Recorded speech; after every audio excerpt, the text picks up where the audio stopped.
Welcome, everybody, to our latest webinar instalment. My name is Ian Watt, the General Manager of the CMS Group, the company behind SmartSpec. In our final edition of our H1 webinar series, today we're turning our attention to aluminium window and door joinery. And today I'm pleased to be joined by a manager from FMI Building Innovation. I'd like to introduce Jamie Walker, Sales Manager of FMI Building Innovation. Thanks, Jamie, for coming in to share your wisdom and perspective on this topic with our audience. So good morning, everyone, and thanks for having me in. Jamie's going to take us through a presentation on the impact of H1 for window and door joinery and guidance to help you comply with the new legislation. We'll then cover off your questions and answers that have been submitted in advance. So, Jamie, over to you. Thank you, Ian. Good morning, everyone, again. So today we're going to cover off information about H1 energy efficiency for windows and doors and the calculation method for achieving H1 compliance. What you'll see here on the first slide is we have 6 zones that MBIE have determined for this country, and this information is centered mostly around homes up to 300 square meters, as that seems to be the focal point for H1. As you'll see at the top of the country, zones 1 and 2 are your warmer zones, right down to zone 6, which is the bottom of the South Island. What we have on the right-hand side is a sample report of an H1 compliance report that FMI fabricators can produce free of charge as part of a quote. What this shows is critical information, and it is centered around job lot performance, water penetration, air leakage, wind pressure, and ultimate wind pressure that the joinery can handle. Other key metrics are down the bottom under the energy rating tab, which is your R value of the collective joinery of the property. You have solar heat gain coefficient, which shows you the amount of heat gain through the joinery. There is also a tab for visible light transmission and condensation index, which isn't shown, but it is available as well. All this information has been tested and independently verified, and therefore is pretty robust when it comes to performance metrics. What you'll see here is the implemented changes of H1. These started in November 2022 and have now gone all the way to R.46 for zones 1 through 4 and R.50 for 5 and 6. And what we're talking about is the calculation method used under H1 compliance pathways, which gives true R-value metrics that show you where your home is under or overperforming and allows the homeowner or designer to make changes to improve the cost versus benefit ratio. And just a quick overview of what we have available at FMI. We have quite a few suites available which do different things, starting with NT36, a new non-thermal residential suite.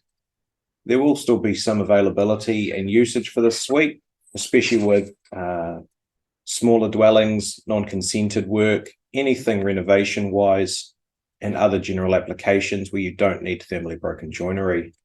We have TL40, which is our existing residential thermally broken suite, brilliant for day-to-day usage, absolutely fantastic, efficient to put together, and covers off most residential applications.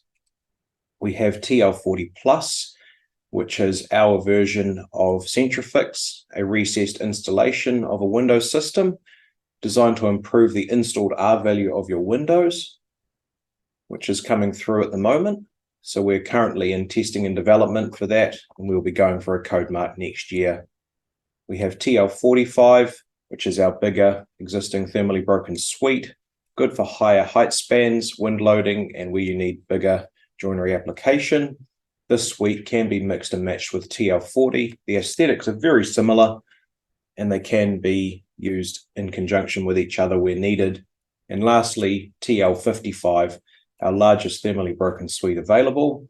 That suite is good for massive spans up to 2.7 meters and above that on application, but 2.7 is a very safe bet. That suite, again, can be mixed and matched with TL45 and 55, but there are a few caveats that we need to cover off should you go down that path. Quick run over of NT36 and some of the new technology coming through in that window. As opposed to screw port corners, which has been the traditional method of installation and fabrication of joinery in New Zealand, this uses a patented corner bracket system, which creates much stronger corners and much faster and more efficient fabrication. It is available currently in the market, and it has some advanced features over your standard residential non-thermal suites. And there are some less constraints when it comes to old residential suites, which allow for bigger spans of the product range. TL40, again, entry-level residential thermal suite, will be the go-to product for most residential applications. It is efficient to manufacture and is quite cost competitive.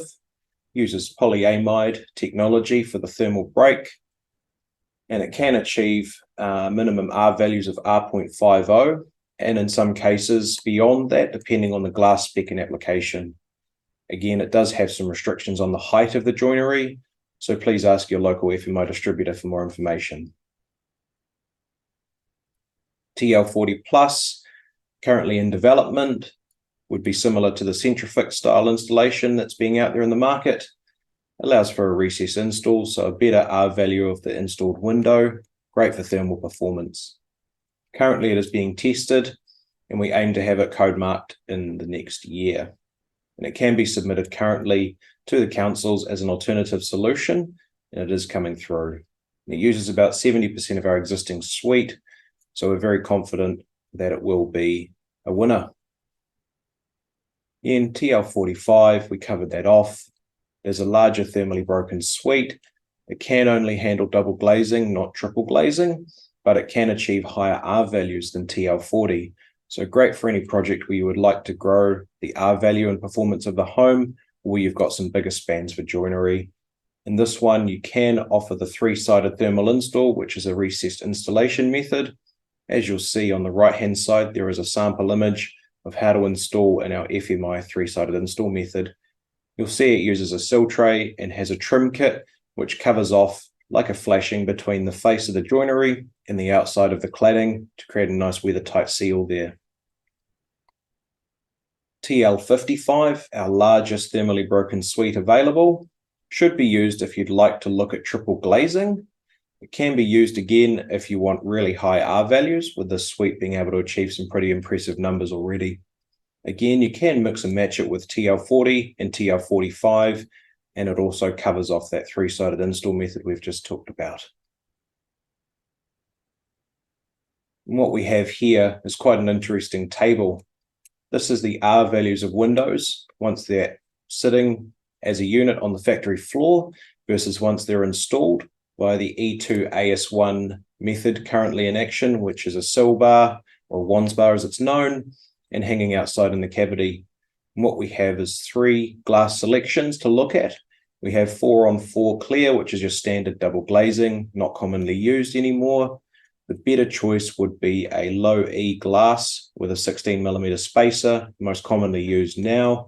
And the best possible choice we deem would be a Solus or low E glass with a VIG or vacuum insulated glass, including a Solus layer in that.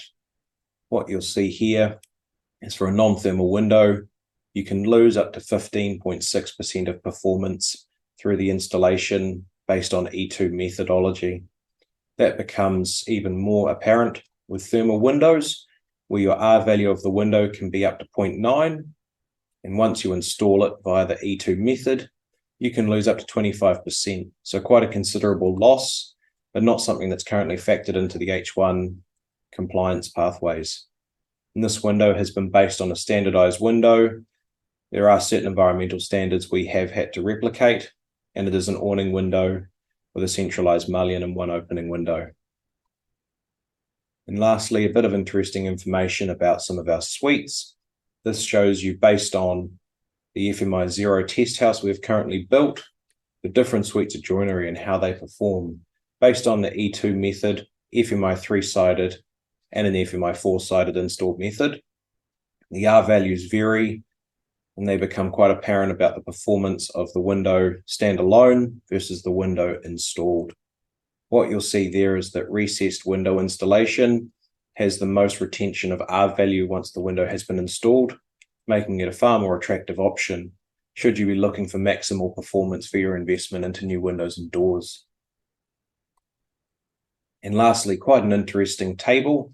This shows you the upgrade cost on thermally broken joinery when you were looking at that versus a standard non-thermal suite.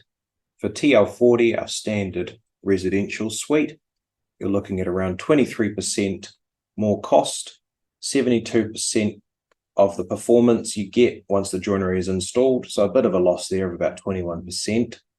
TL40 Plus, our new recessed installation style thermal suite. You're pretty much keeping all of that R-value joinery that you have from when you install it, from when it's standalone.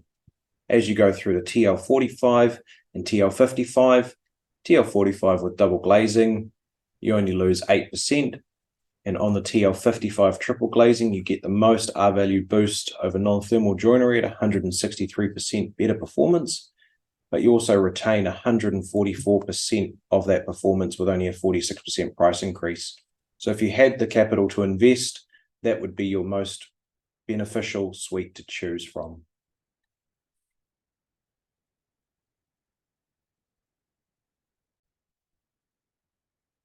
Hey, thanks very much, Jamie. That was fantastic. I hope everyone enjoyed that knowledge and wisdom from Jamie Walker, Sales Manager at FMI Building Innovation. That concludes our H1 webinar series. If anyone has any queries for Jamie and his technical team, feel free to get in touch via the FMI website or phone number. They're there to help, and I know are actively involved in fantastic projects each and every day. That's it on behalf of myself and our SmartSpec team. Until next time, bye for now.